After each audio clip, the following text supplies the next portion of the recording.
Allir þættir samstæðvarinnar eru fáanlegir á öllum helstu hlaðvarpsveitum.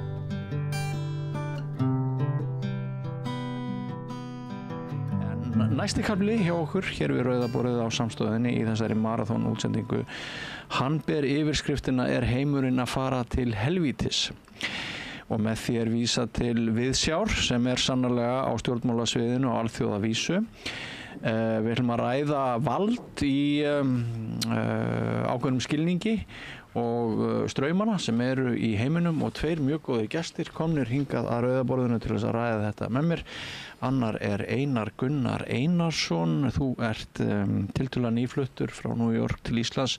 Vertu velkomin, þú ert leikari að mennta, ekki satt? Já, jú, það má segja það. Ég iðkaði margt í gegnum árin, síðustu 15 árin ég búinn að starfa sem leikari. Einmitt. Og nú hinn gesturinn allavega þeim sem horfa á Kiljuna reglulega að góðu kunnur. Þorgeir Tryggvason, þú sagði mér það væri kannski ákveðin vandi að titla þig. Já, ég bara svona algjör guttlari og 1000 þjala fiktari, sko. Ég fæst aðeins við tónlist, dagvinnan mín á auglýsingastofu. Ég skrifa leiklist í Morgunblaðið, ég syngi kirkjukór, ég meina, svona þetta bara. Já. Ég var í auglýsingabransanum hérna í gamla daga. Nú, já. Já, við varum á góðu fólki þegar það var og hét hérna í byrjun, Óla Stef og öllum þessum, sko. Áður en ég flutt út. Þannig að ég get kannski byrjað á því að spyrja ykkur hvað ykkur finnst slagorðið Make America Great Again? Verður það bara Já, það virðist allavega að virka. Það virðist allavega að virka. Það liggur alveg fyrir. Já. En sem sagt, þótt við séum á léttum nótum og það bara komin ákveðin svefngalsi í mig, ég skal nú viðurkenna það. En þótt við séum á léttum nótum í upphafi, þá svo sem þessi yfirskriftir heimurinn að fara til helvítis, það eru ansi margir sem að spyrja sig þeirra spurningar þessa dagana og mér finnst fengur í því að fá þig nýkominn frá New York og Toggi, við ætlum að ræða Shakespeare, reyna að tróða honum inn í samtímann, en fyrst langar mig aðeins til þess að fá að kynnast ykkur sem persónum pínlítið betur, svo við vitum úr hvaða áttið að tala. Þú ert sem sagt auglýsingateiknari.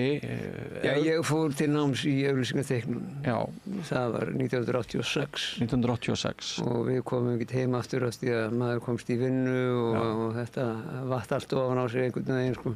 Ertu búin að vera svona lengi í Bandaríkjunum? Ég er búin að vera rétt af 40 ár. Það ekkert annað? Nei.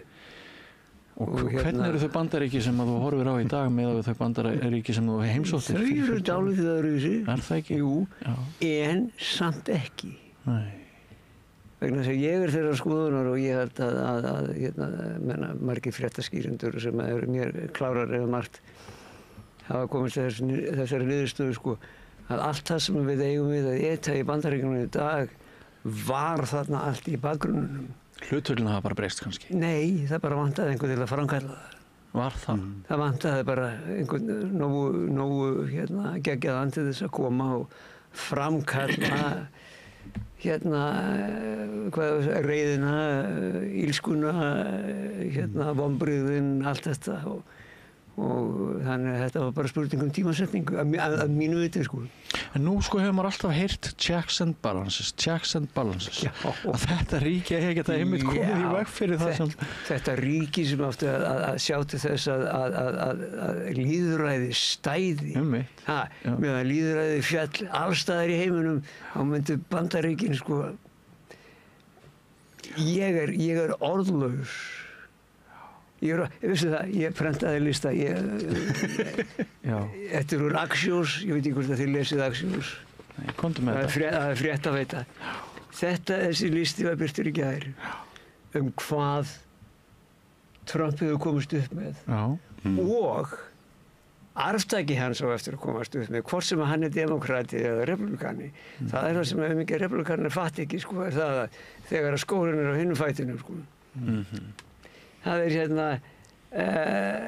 hann getur takmarkað hversu mikið af leyniþjónustu upplýsingum þingmenn fá, af því að það alltaf verið að leka öllu, sko.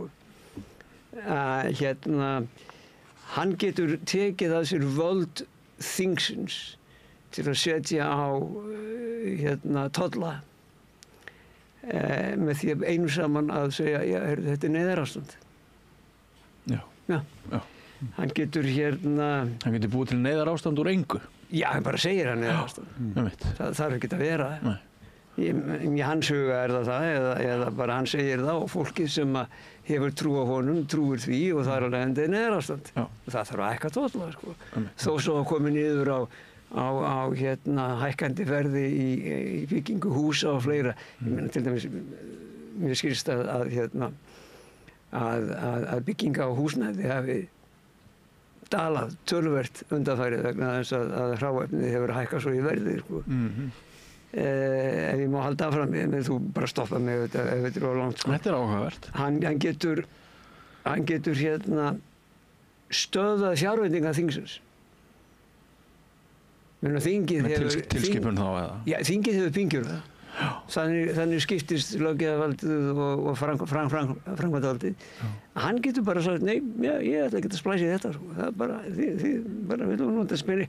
Menna, það var nú það sem Elon Musk var settur í að gera, að stúta öllu, sko. Hann getur ráðið og rekið fólk eftir að eigin geðþótta þó það sé lögum samkvæmt í embætti. Og nú heldur betur búin að sýna það nú þegar. Jú. Hann má taka við $200 million flugvélum í gjöf á þess að nokkur segi eitt eða nokkur skapaðan hlut, sko. Og þetta er nú það sem það fer mest í taugarnar mér, sko. Hann má græða á embættinu. Hann má græða á embættinu, sem þýðir það einfaldlega, og þetta er raunvitni þetta, að þetta er í gangi, sko, að hann getur búið til nýjan gjaldeyri og leikir sér að slíku og já, eins og ég segi, grætt á þessu sem hann gerir á tá og fingri, sko. Hann leikur sér að með verðbréfamarkaðinn og þar fram eftir göttunum, sko. Hann getur látið dómsmálaráðherra sagt honum að, heyrðu, ég vil að þú annaðhvort kallir þennan inn á teppið og skammir hann fyrir að hafa sagt eitthvað eða gert eitthvað eða bara bókstaflega sækir hann til saka og setur hann í 20.000, sko. Og hann getur refsað fjölmiðlafyrirtækjum, fjölmiðlum sem sagt. Hann náttúrulega hótar blaðamönnum og bara kemur fram við á þannig að þeim stafar verulega ógnar. Það er reynilega þannig. Og lögfræðifyrirtækjum og háskólum sem er náttúrulega stórhættulegt út af fyrir sig. Og hann getur bara eins, og hann langar til að náða bara hvern og einn. Hvað dulsilmenni sem er. Fólk getur bara að fara, þetta er eins og þeir sem að borga í kosningasjóðuna hans, þeir geta fengið náðast. Já, þeir þurfi ekki eins og að hafa gert það. Þetta er bara eins og hvað getur þetta í gamla daga hjá páfanum? Já, aflátsbréf. Aflátsbréf, já. Hann bara nánast bara selur aflátsbréf. En segðu mér eitt, af hverju er fylgjans ekki hrunið niður í ekki neitt? Hann er nú bara ennþá með töluvert fylgi. Þetta er góð spurning. Ég hef ekki eitt neitt svar við þessu, sko. Ég held bara að fólkið sem kaus hann, það hefur ennþá trú á því að hann er eftir að gera gott. Hvað sem hann ger. Það er ánægt með, ég lýsi þessu í gamla daga, 2016, þegar hann eiginlega kom fyrst á sjónarsviðið, sko. Að ég sagði, auðvitað líkar þeim við Trump, hennum vinnandi manni. Vegna þess að hann er eins og gaurinn sem var á barnöflu sem er búinn að fá komin á 5. bjór, sko, og segir, ég veit sko alveg hvernig að laga þetta, sko, við bara gerum þetta og svona og svo bara búm og allir, já, þetta er rétt hjá þeim, maður. Já. Og svo verðum við líka bara að benda á það hefur orðið ákveðin hnignun innan kerfisins og hann talar inn í ákveðna hnignun. Það er eins og bara í þessu landi þá eru allir að tala að stofnanir ríkisins virki ekki eins vel og þær gerðu fyrir einhverjum áratugum og fyrir einhverjum tíma. Þannig að andrúmið er sannarlega fyrir fólk af þessari gerð. Þú náttúrulega spurðir hérna áðan, sko, slagorðið Make America Great Again, hvort það verið gott eða vont og það er augljóslega gott af því að það virkar. En ástæðan fyrir því að það virkar, dettur mér allt í einu hug, er þema þessa klukkutíma. Það er tilfinningin fyrir því að allt sé að fara til helvítis. Já, rétt. Og að því að það djúpstæð tilfinning mjög margra allt rófið að allt sé að fara til helvítis. Akkurat, vegna þess að í lífshættunni grípum við til annarra meðala en ella, ekki satt, ef okkur líður þannig. Einmitt. Þetta reyndar mjög áhugavert sjónarhorn. Tóki, þú ert þú sagði mér að þú hefur verið að velta fyrir þér Shakespeare. Já, ég velti nú bara helst aldrei neinu öðru fyrir mér. Sem enda bara... Þegar ég hef ekkert annað að gera, þá hugsa ég Shakespeare. Það frábær leið til að lifa lífinu. Eða lesa hann, En geturðu hnoðað Shakespeare og hans pælingum eða þínum pælingum hvernig Shakespeare fjallar vald að einhverju leyti inn í okkar umræðu hér? Já, held ég hljóta að vera. Shakespeare náttúrulega, hann algjörlega hugfanginn af valdi. Og allt sem gerist í þeim leikritum Shakespeare sem fjalla vald blasir við hvað það ótrúlega viðkvæmt. Hvað það þarf ekki nema að blása á það til að allt verði. Það þarf, stundum þarf bara að drepa einhvern einn mann. Stundum þarf ekki einu sinni að gera það. Stundum þarf bara að segja, þú þarna, réttu mér kórnuna þína. Og þá færist valdið til. Og náttúrulega hans svona, hann oftast að fjalla vald í skilningi þjóðhöfðingja, konungs, hertoga. Það bara, ég held að það séu af þeim leikritum sem hann bara fjallum það sem það skiptir máli, held ég bara 2 leikrit sem gerast í ríkjum sem einhvers konar lýðræðisríki. Og þau 2 leikrit, þau fjalla bæði peninga. Sem sennilega ekki tilviljun af því að þá valdið þar en oftast eru þetta konungar eða mögulega eins og leikriti sem kannski svona nærtækast að tala það ógnin sem stafar því að einhver ætla að fara að taka sér alræðisvald sem Júlíus Sesar og auðvitað þegar við talum Shakespeare og þá náttúrulega þarf að hafa í huga að hann samdi aldrei neitt. Það að segja hann samdi leikrit úr efni sem var til af sögulegum upp úr sögulegum heimildum, upp úr skáldsögum og náttúrulega leikritan sem Júlíus Sesar bara úr sagnfræðinni. Hann sá bara að púsla þessu saman. Hann bara formaði þetta og orðaði það betur heldur en nokkur hefur gert áður. Og jafnvel síðar. Já, og náttúrulega við getum alveg haft það í huga að 2017 þá fór upp á svið í Shakespeare in the Park í New York uppfærsla á Júlíus Sesar. Þar sem Júlíus Sesar var klárlega Donald Trump. Og það var alveg feikilegur upp á fótur og fit og mönnum fannst verið að segja með því það réttlætanlegt að ráða mann af dögum ef hann virðist ætla að fara að taka sér of mikið vald því að þannig staðan þegar að leikriti gerist. En Shakespeare alltaf, hann aldrei svona einfaldur, hann alltaf svo margfaldur í roðinu af því að hann bara svo nálægt raunveruleikanum. Leikritið Júlíus Sesar leikrit það hvað gerist þegar búið að ráða mannin sem virðist alltaf að fara að taka alræðisvald af dögum. Það fer allt til helvítis. Leikritið ekki harðstjóra. Leikritið velviljaða menn sem að halda að það sé það besta fyrir ríkið þeirra að fjarlægja þessa einu ógn og þá verði allt great again. En það nú eitthvað annað. Það fer allt í steik og það brýst út borgarastyrjöld sem endar í keisaraveldinu. Endar á því að Ágústus tekur völdin og því haldið lengi áfram að láta líta þannig út að það sé lýðveldi, það sé bara neyðarástand og það þurfi að vera einhver einn sterkur sem heldur utan þetta. Það það sem gerðist og þetta neyðarástand hélt síðan áfram í margar aldir. Þetta frískandi sjónarhorn, finnst þér það ekki? Jú, vissulega. En ég kannist við þessa í ljósi þeirra breytinga sem við höfum séð á svo mörgum sviðum á skala sem ég næ ekki einu sinni utanum líður ykkur sjálfum eins og þið séuð einhvern veginn á þeytingi að reyna að rata í tilveru sem svo gjörbreytt frá þeirri sem hafði staðið í stað áratugum saman að þið verði bara hálf ringlaðir eða? Því að mér líður þannig og ég alltaf að skipta um viðhorf og sjónarhorn og stundum inn í miðju viðtali, ég bara taka langt viðtali hérna og allt í hennu bara í miðju viðtali fer ég að sjá alla hluti svolítið öðruvís en ég hef gert.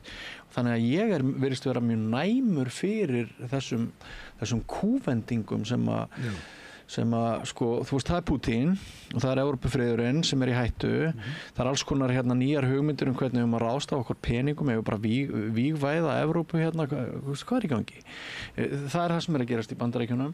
Það eru nágrannar okkar grænlendingar sem að manni leið eins og gætu bara verið að missa ein fósturjörð og svo koma krakkarnir til manns og þeir segja, pappi, er þetta svona og ég bara labba inn í herbergi og segi ekki neitt.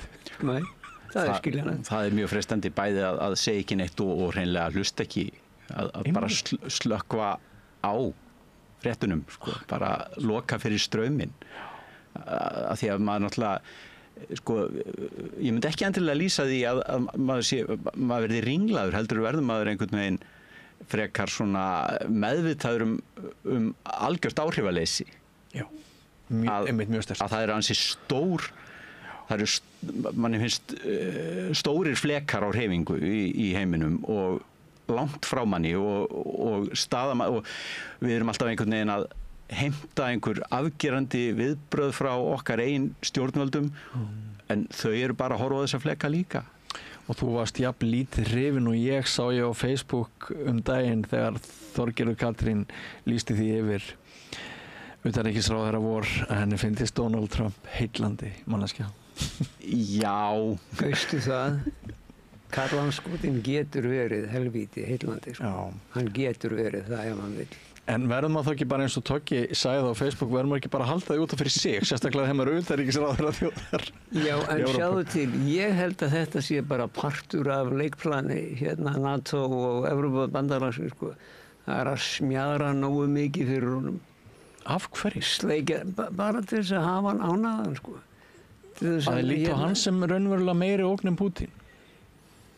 Meiri ógnin Putin í hvaða leyti? Vegna þess að sko ég skil ekki akkur þetta smjadra fyrir Trump þegar ef það kostar það að í stað þess að peningar Evrópuríkja fari raunverulega í fólkið, veikt fólk, félagslega kerfi, umhverfismál og fleira mikilvægt, að það fari í einhvern ímyndaðan, mögulega ímyndaðan óvinn eða einhvern hernað sem þú veist ekkert hvort raunverulega bætir stöðu þíns ríkis eða ekki. Þar liggur hundur grafinn, sko. Putin ennþá til staðar, sko. Það þarf varnarbandalag gegn Putin. Það sterkara með Bandaríkin þannig að án þeirra svo fremur sem Bandaríkin taka þátt í því peningarlega og síðan með herafla. Þannig að það þarf að hafa hann með. Og það eru bara allir búnir loksins að fatta þetta. Við þurfum bara að vera alltaf að vera hrósunum og hann svo klár og duglegur og gerir góða hluti Sumir segja að það verið gameplan hjá Þorgerði Katrínu að hrósunum, hann myndi sjá það mögulega hvernig frétta fyrir svo það kemur mér ekki á óvart en hitt kemur mér ekki á óvart heldur sko. En það nú pólitík sko. Já. Og svo náttúrulega jafnvel þó að þetta hafi slegið illa það sem hún sagði að lýsa Donald Trump sem heillandi og finnast það vera það eina sem maður ætlar að segja hann. En svo náttúrulega ef maður fer að rýna í það sem hún sagði þá sagði hún, hann nú heillandi kallinn, hann má eiga það. Það þýðir svolítið annað. Það, ef maður skoðar það þýðir svolítið, hann hefur ekkert annað. Hann má eiga það, gefur það í skinn. Já, kannski. En mér varst hún líka á einhverjum stað verja ummæli sín með einhverju orðalagi sem að benti til þess að kannski, en þetta skiptir nú kannski ekki öllu máli í stóra samhenginu. En sko, mig langar til þess að spyrja þig núna, Einar, út í sko fjölmiðla. Eitt af þemum okkar í þessari umræðu, þessari maraþonumræðu samstöðurinnar er fjölmiðlun. Og það er bara staðreynd að stöð eins og samstöðin getur vel fallið og hætt starfsemi nema að það komi aðeins meiri stuðningur. Og það hefur bara verið þannig með flesta fjölmiðla að hvorki almenningur né ríki yfirleitt að setja meiri pening í fjölmiðluna, það svona frekar minna. Og það máli velta því fyrir sér hér á landi hvort það stutt í þá sviðsmynd að við erum annars vegar með einn einkarekinn fjölmiðil í eigu útgerðarinnar, stór útgerðarinnar, sem væntanlega þá bæjast í samræmi við það, og svo með ríkisútvarpið, og allt hitt bara farið. En ég ætla að fara til Bandaríkjanna og ég ætla að spyrja þig út í bandaríska fjölmiðlun. Er það rétt sem að maður stundum heyrir Bandaríkjamenn segja að hins svokallaða mainstreams media eða mainstreams fjölmiðlun í Bandaríkjunum, að það sé bara ekki lengur neitt að marka það sem þar segir og að sem sagt ris Trump megi að mjög miklu leyti skýra með því að fjölmiðlun sé ónýtt. Já, ég held að eina leiðin fyrir mig til þess að svara þessu skikkanlega væri að ef ég væri í fjölmiðlun og vissi hvað væri að gerast, en mín tilfinning svo að nei, það sé ekki málið, sko. Ég segi það ekki að það hefði eitthvað harðnað á dalnum hjá þeim, sko, en ég held ekki, nei. Hér hafa íslenski fagmenn verið að ræða framtíð íslenskra fjölmiðlunar og þeir vilja jafnvel meina það sko að hlutdrægni og það að vera einhverju liði, það sé skásta leiðin. Þá færðu þau pening úr einhver ákveðina átt og getur þá líka unnið einhverja góða blaðamennsku með skakkri blaðamennsku. Já, en málið náttúrulega það náttúrulega peningar eru af illu komnir. Það þarf peningar til þess að reka þetta allt saman. Svo það er skiljalegt. Að fólk falli í þá gildur en hlutverk fjölmiðla er að fræða fólk á eins og þú sagðir unbiased hátt, sko. Fannst Shakespeare peningar runnir af hennu illa?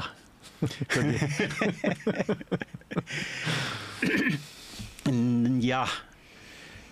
Nei, það held ég nú ekki. Hann einhvern veginn hann er alltaf það orkar ævinlega allt tvímælis.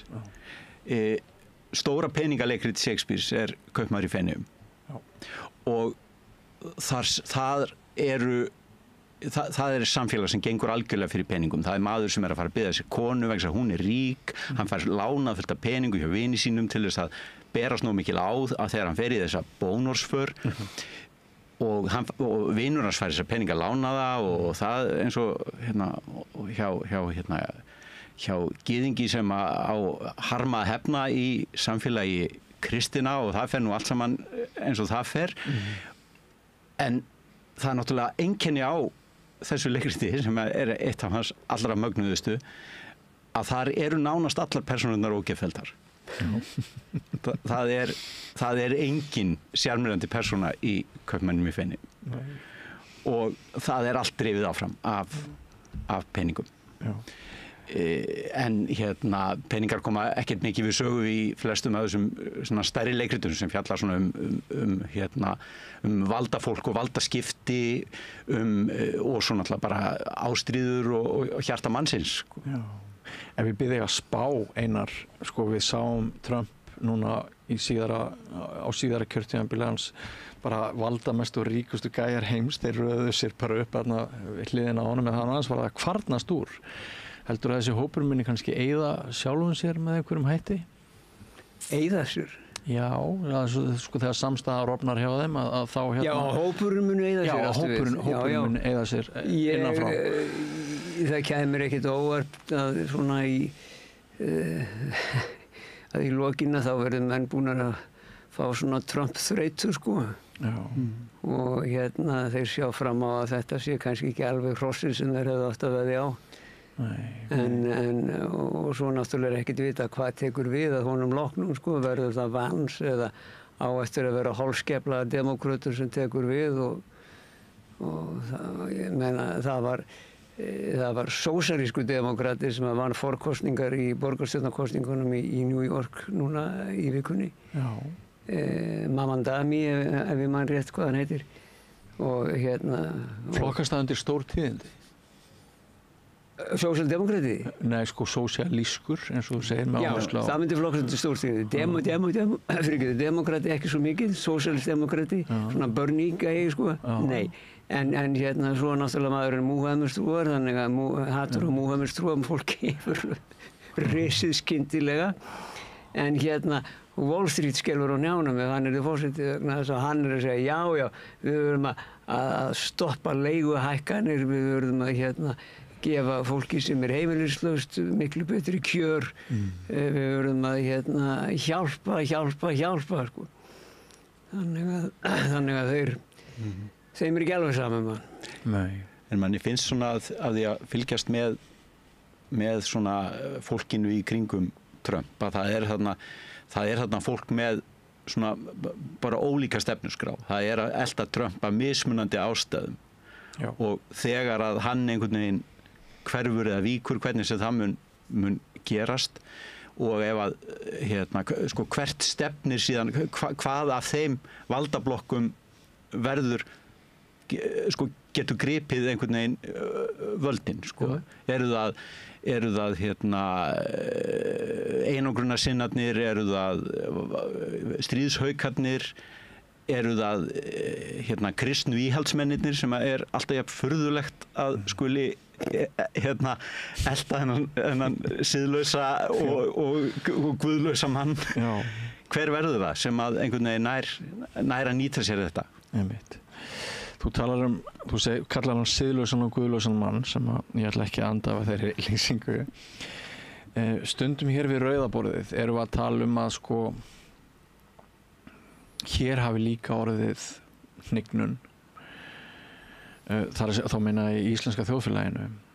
Okkur finnst stundum eins og umræða dygðir og siðferði sé minni og kannski grunar okkur í skólakerfinu sé minna plássi varið, minni tíma varið í einhverja svona heimspekilegar pælingar heldur en var áður.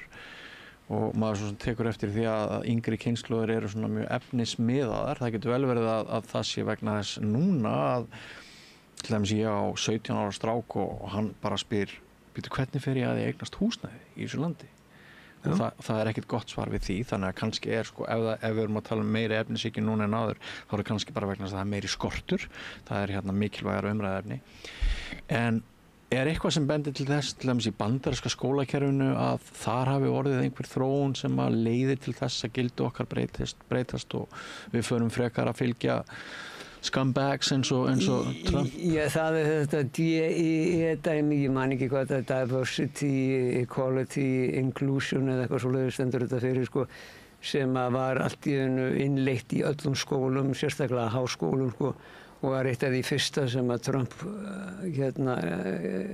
lét slá út og ef þú gerði það ekki þá varstu bara í vondumáli, þá bara bankaði dómsmálaráðherra upp hjá þér af því að hann má það núna. Og þannig að sú breyting hefur átt sér stað, þetta var breyting til batnaðar, þessi svokallaða woke stefna sem þetta var til þess að þetta, ég er ekki mikill fagnandi woke stefnunar, ég skil þetta allt saman og það saman en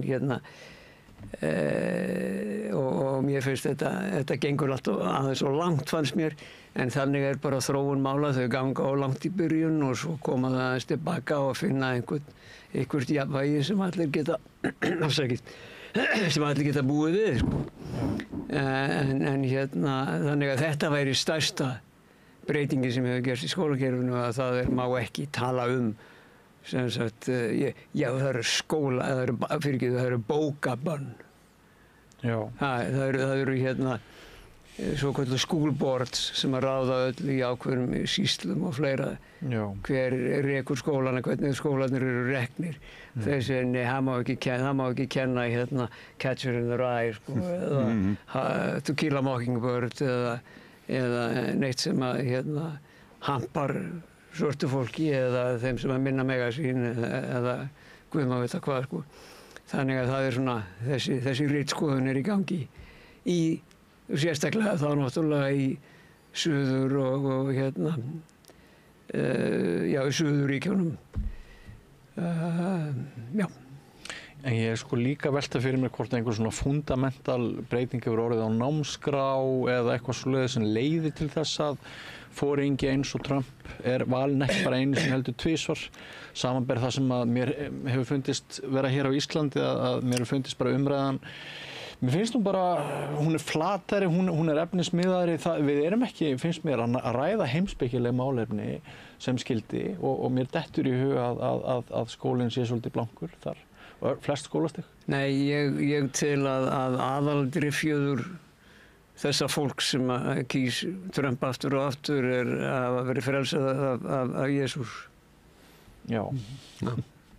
Hvað segir þú um þetta? Mér í aðdraganda þess að Júlíus Sesar drepinn í leikriti Shakespeare, þá sjáum við hann horfa á foringja samsærismannana, Brutus og Cassius. Og hann segir Cassius við félaga sinn, mér líst ekki á þennan Cassius. Hann les svo mikið. Ég treysti ekki mönnum sem les svo mikið. Sko, ég veit ekki, sko, ég sjálfur með heimspeki bakgrunn, ég lærið heimspeki í háskóla og mér finnst þið stundum tala hana eins og hún muni einhvern veginn bjarga okkur. Ég hef enga trú á því. Nema að svo miklu leyti sem hún kennir okkur að hugleiða, kennir okkur að velta fyrir okkur hlutunum. En það og hún er beggja handa járn, sko. Það eru kröftugir og djúpstæðir hugsuðir sem að leiða menn á götur sem að við viljum ekkert endilega leiða fólk á. Já. En ertu svona með einhverja frasa, eitthvað mannamál það hvað gæti skýrt þennan dekadens sem að mér finnst við mörg hver upplifa bæði innanlands og utan? Nei, ég get nú ekki sagt það mér, en ég finn alveg fyrir þessu. Stundum finnst mér þetta bara að vera þreyta. Það sé bara svona einhvern veginn, bara holskeflan af upplýsingum, það endalaust að koma til okkar sendiboðar með vondar fréttir og það alveg freistandi að hætta að hugsa þetta og fara bara einhvern veginn að einbeita sér að sér og reyna að ná þó einhverjum tökum á eigin lífi og þá mögulega, það bæðist upp náttúrulega í því að verða bara ákaflega andlegur og bara svona einhvern veginn snúa baki við heiminum. Já. En líka náttúrulega bara reyna að hasla sér völl í honum með bara öllum tiltækum ráðum. Já. Sko, það einmitt góð pæling með tæknibreytingarnar, hverju það hafa breytt í manns eigin fari og hvort það auðveldara bæða ná sálum og hvort við erum hræddari og óöruggari og leitum meira í einmitt svona gjallarhott, svona appelsínugulagan kall sem bara stór og hræðir okkur og allt fyrir til helvitis ef við ekki veljið mig. Það við erum kannski ekkert að velta fyrir okkur þessum tæknibreytingum sem skildi og svo veit maður ekki heldur eins og með COVID að ég var að sjá einhverja nýja skýrslu það að íslensk börn hafi verið beitt meira ofbeldi núna inn á heimilunum eftir COVID. Þar lagði svona leyndarhjúpur yfir líf og sannarlega eru mjög mörg börn og ungmenni ekkert rosalega félagslega sterk. Það ekkert á hverjum degi sem maður hittir 16-17 ára krakka og maður svona bara spjallar við í sveitinni í gamla daga, sæll og blessaði, hvað heitir þú? Og það bara spurt á móti og það einhver áhugi. En ég náttúrulega bara einhver mýveskur kall á 70-saldri og kannski fann að hljóma eins og rispuð plata. En ég að henda þessu borðið, sko, bara svona í því skyni að við reynum kannski að hjálpa hvert öðru að finna einhverja mögulega orsaka valda ef rétt að heimurinn sé nærði. Að fara til helvítis. Já, nærði en áður. Já. Ég veit ekki hvort það sé einhver einn orsakavaldur, sko. Nei. En ef ég ætla að vera mjög, einfaldur í svari, þá það af því að fólk gerir ekki neitt. Það bara lætur þetta yfir sig ganga og finnst þetta bara fínt. Já. Það líka þessi tilfinning þetta að af því að heimurinn einhvern veginn allur í hend okkar. Hann er bara í símtólinu. Við höfum aðgang að öllum upplýsingum, aðgang að öllum fréttum, hversu ófullkomnar sem að fréttaveiturnar eru orðnar. Við höfum tilfinningu fyrir því að við vitum allt sem er að gerast. Og við fáum svo mikið af fréttum af stórum hlutum sem að geta haft víðtæk áhrif. Það gerast allar langt í burtu, við höfum engin áhrif, við erum einhvern veginn ekki þess umkomin að verða gerendur í okkar lífi. Það er einhvern veginn tilfinningin og til hvers þá að rækta garðinn sinn ef að allt sem er að gerast er svo fjarri. Af því að þú ert bókmenntagagnrýnandi, hafa íslensku skáldin verið að skrifa mikið þetta undanfarið? Já, mér finnst það nú. Að skrifa, þau eru svona að reyna að skoða bæði þessa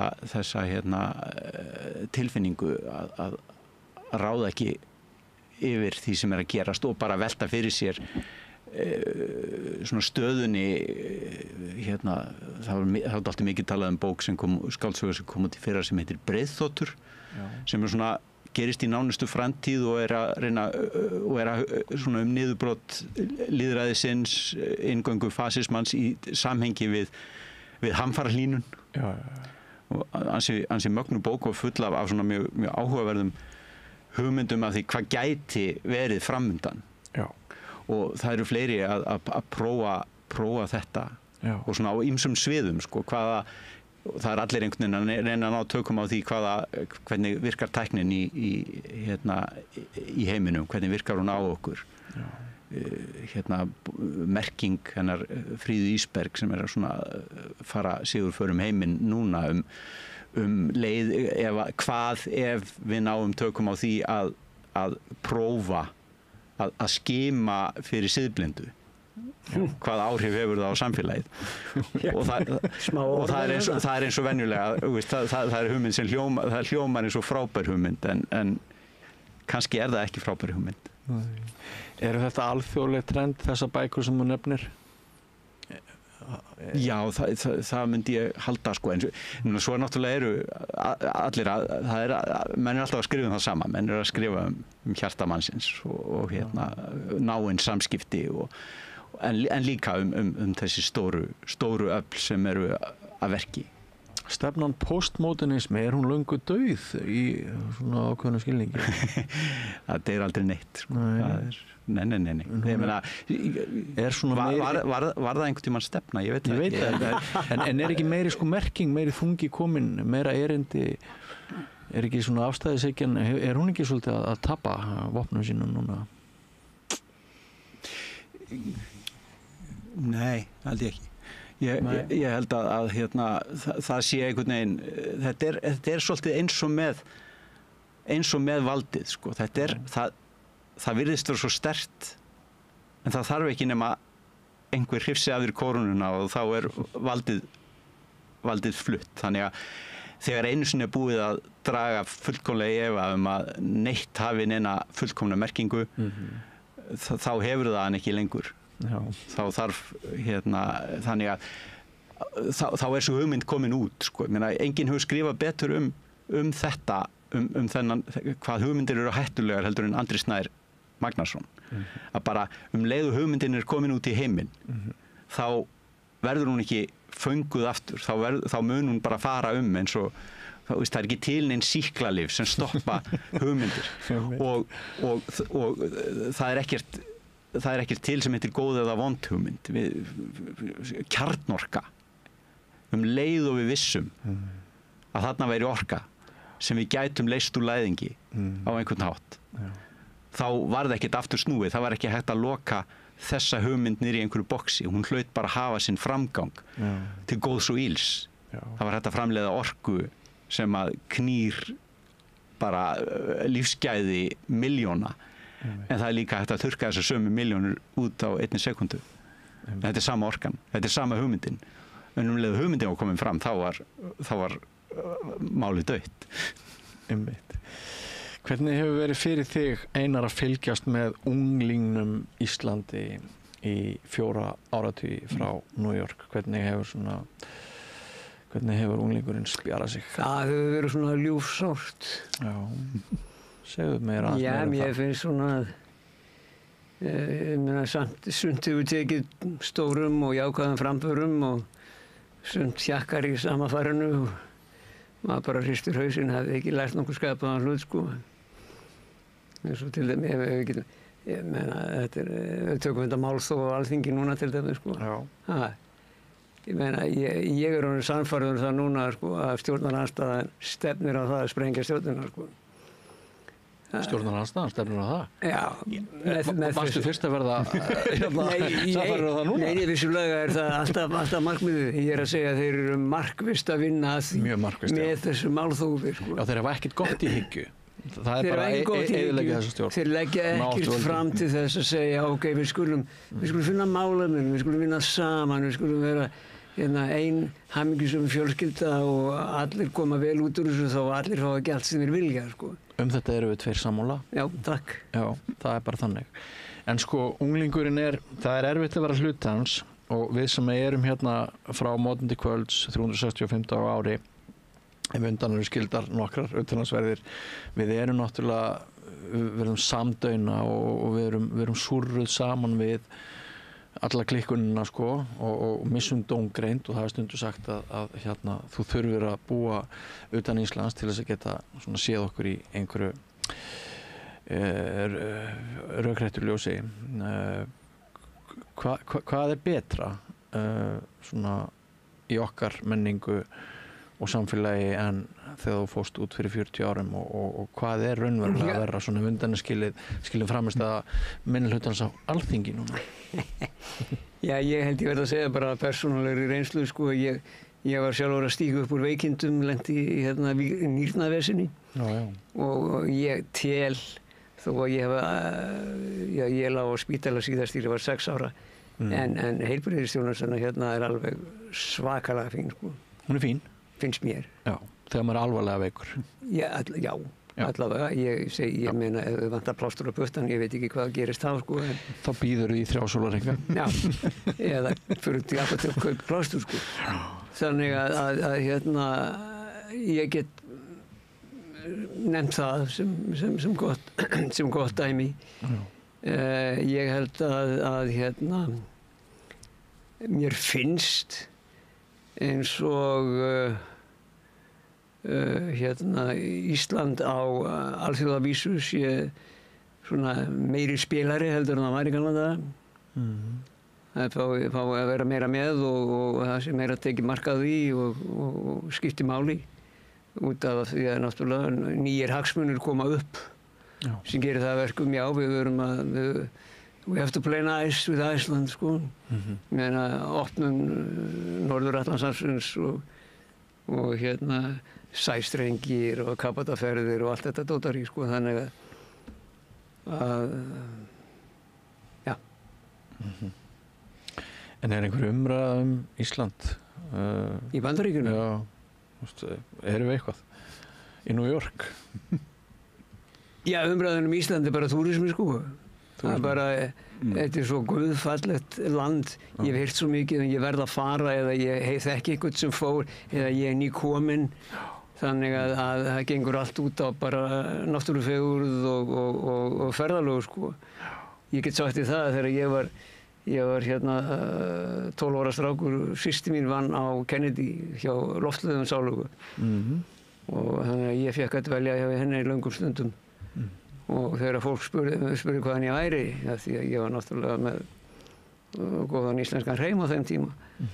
Og ég sagði, ég er frá Íslandi. Og þessu, já, keyrirðu fyrir það? Þannig að bara, nei. En nú þegar þú ert komin aftur heim, hvernig ætlar það svona að hegða þér? Hvernig ætlar það að beita þér?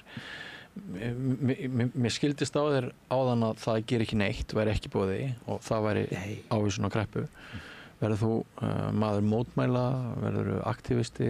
Ég ætla að vera eins mikil aktivisti og heilsan gefur mér leyfi til, sko. Ég hef fulla hyggju á því að halda fram í leiklistinni. Ég tek líka upp myndir sem sagt ég tek stuttmyndir og klipp og lími, ég tek ljósmyndir og tek upp hljóð og ég meina, ég svona klassískt barn tímans í því að maður gerir allt. Já. Já, kannski ekki svakalega vel, Nei. en maður gerir allt, sko. Þannig að ég hef ekkert eftir að setjast í helgan stein, en náttúrulega þá var alveg skvætt bara að leggjast út og snúa tánum upp, sko. Já, og samstöðin heldur í fram í ritstjórnarstefnu að hún sé róttækur fjölmiðill. Myndið þú líta á sjálfa þessum róttækan mann? Ég ekki róttækur, nei. Nei. Ég jafnaðarmaður, Já. innst inni í hjarta. Já.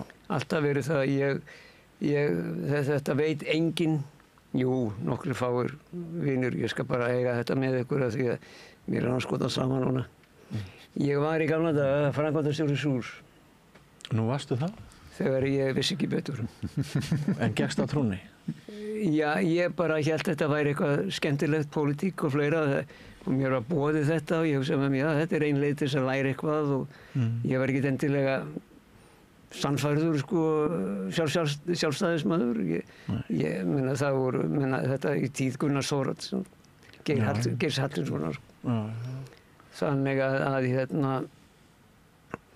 að eitt skipti, ég meina, fólk ábyggir heldur ég sé léttgeggjaður fyrir að hafa gert þetta einhverjum alþingiskosningum að þá bauð Vilmundur Gylfason sig fram fyrir Alþýðuflokkinn Sáluga sem að væri í raun og veru minn flokkur, afi og amma væri í þeim flokki, ég meina, ekki afi og amma, pappa megin, þau voru harðlín, ég meina, afi var í íslenskum aðalverkstökum og allt það, sko, ég meina, hann byggði Þjóðleikhúsið, hann byggði háskólan og þetta allt saman, sko. Ég skil. En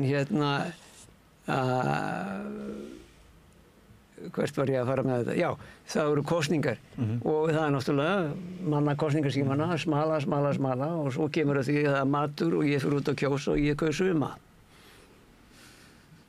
Já. Skammast mér ekkert fyrir það vegna þess að þeir unnu og stofnuðu svakalega góða ríkisstjórn sem að varði í hvað 1 eða 2 kjörtímabil. Ég man ekki hversu lengi, sko. Og þannig að ef það svarar spurningunni. Já. En ég er ekki, róttækur. Ég er ekki einn af þessum sem að ég vil vinna saman. Ég vil sjá framfarir. Ég vil sjá framfarir þar sem að allir geta verið sáttir. Það þarf ekki að traðka á neinum og maður har kannski að vera dálítið kínískur og segja að traðka á eins fáum og maður þarf. Já. En jafnaðarmaður. Já. Þróast svona aðeins frá hægrinu yfir á miðjuna. Já, ég meina, ég var aldrei hægri maður, sko. Nei. Þetta var bara eitthvað, nánast unglingabóla, sko. Já.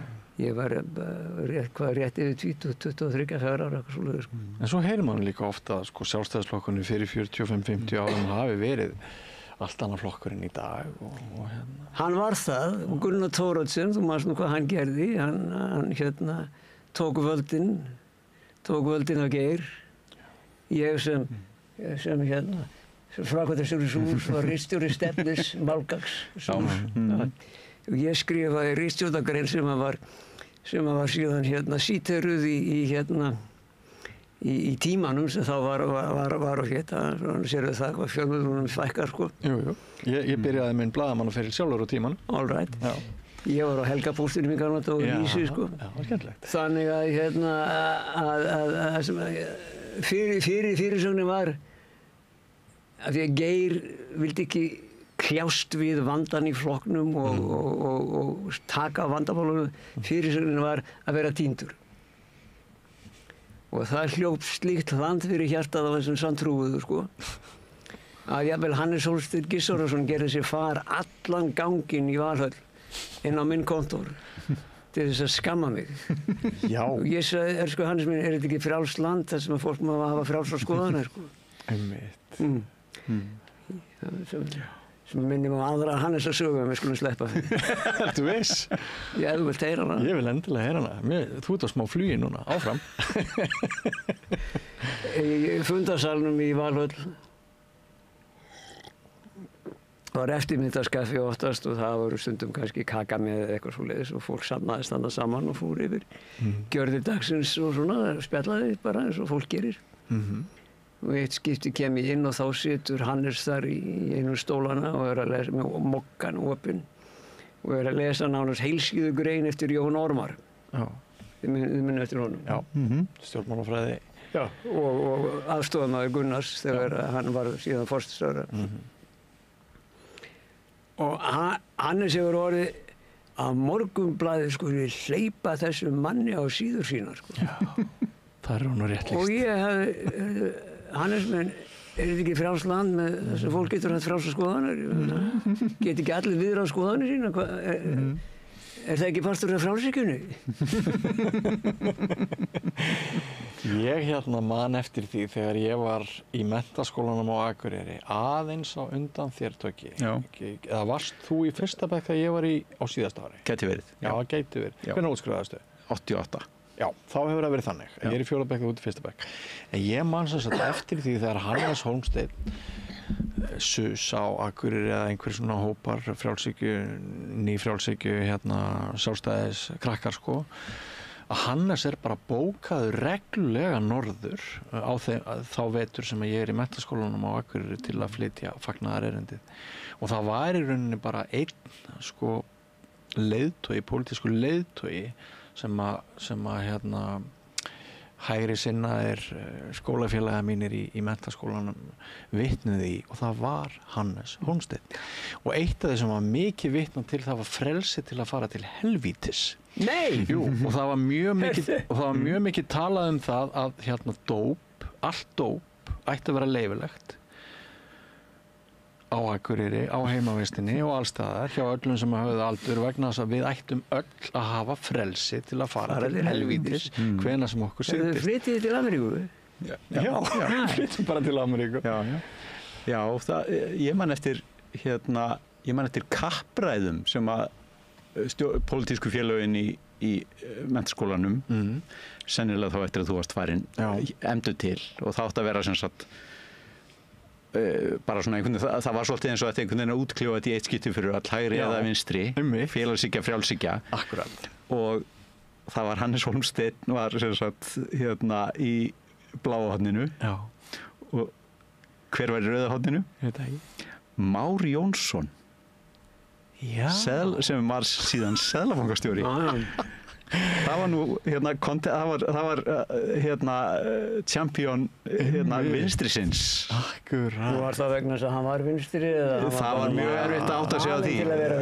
Ég veit ekki hvað var að gerast þarna, en þarna var vinstrið eins og er stundum þá einhvern veginn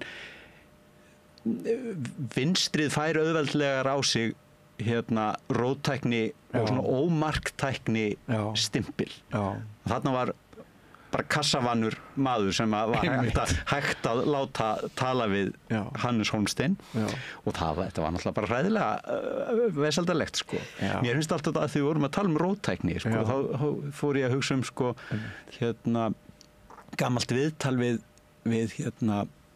Stein Steinar og hann var spurður í þessu viðtali hvort hann væri kommunisti og hann sagði nei, ég kannast nú eiginlega ekkert við það nema að svo miklu leyti sem kommunismi er það sama og heilbrigð skynsemi.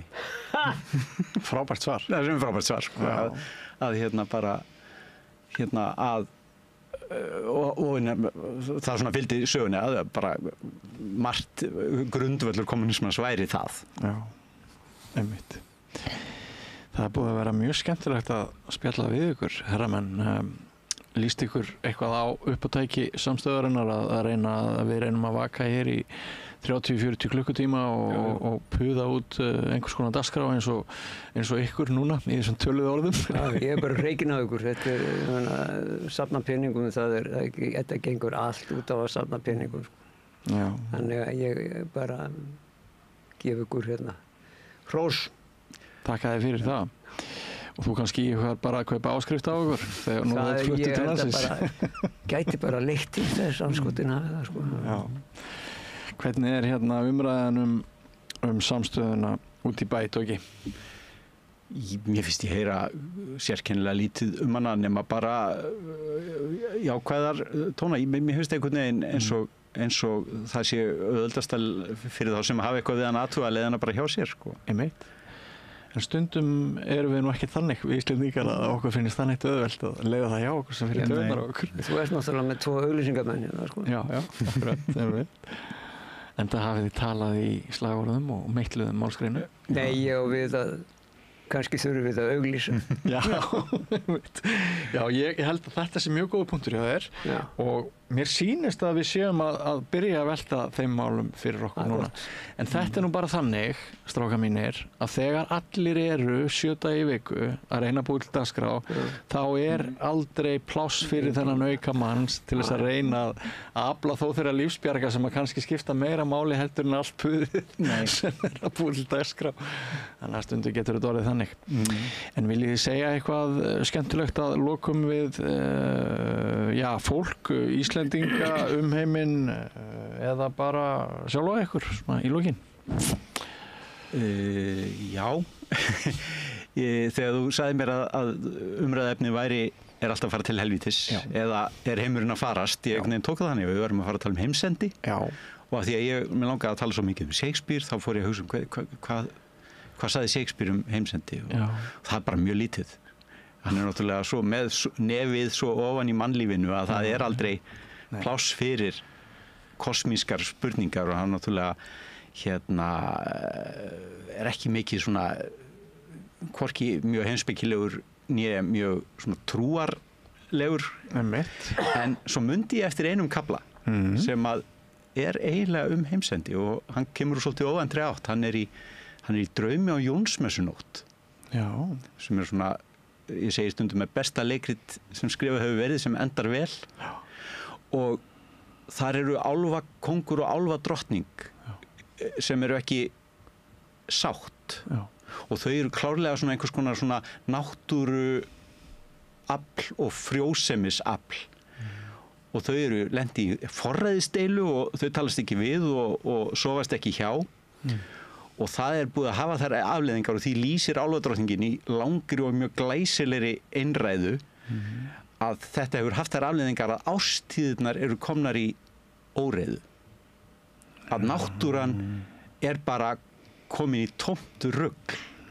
Það er bara haglél og það eru rigningar þegar eigi að vera þurrkar og þurrkar þegar eigi að vera rigningar og ef þetta heldur svona áfram þá mun bara allt fara til helvítis.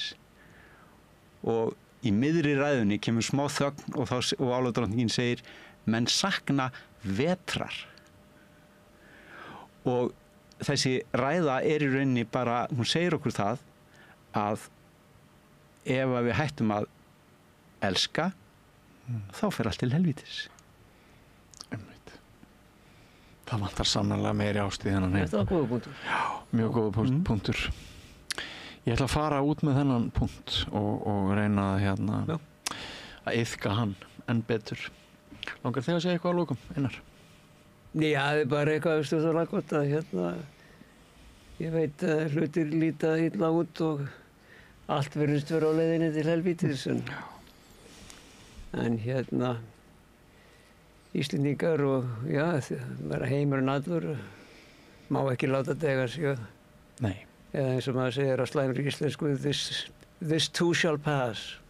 Akkurat, mjög gott. Kæra þakki fyrir komuna og ég bið ykkur að afsaka það ef fókusinn á spurningunum hjá mér var svona misgóður, ég að vera svolítið þreyttur. En ég held samt að ég sé að fara í enn eitt viðtalið núna leið og þið farið við hana Sönnu Magdalenu Mörtudóttur. Já, hún heldur þér á teinunum, þetta verður allt í leið. Hún mun halda mér á teinunum. En kærar þakkir, þið báðir, mér takk fyrir að bjóða okkur. Okkur sagt að minnast þess að þetta líka útvarp, þannig ég ætla að afkynna ykkur Einar Gunnar Einarsson og Þorgeir Tryggvason, kærar þakkir fyrir þetta spjall. Takk. Ódýr og öflugur miðill, 40.000 manns sjá eða heyra þætti samstöðvarinnar í hverri viku. Ef þú vilt auglýsa, sendu póst á samstöðin@samstöðin.is. Samlokubrauð, maltbrauð, tékkneskt brauð, súrdeigsbrauð, brauð ársins. Bernhöfts bakari, íslenskt handverk síðan 1834.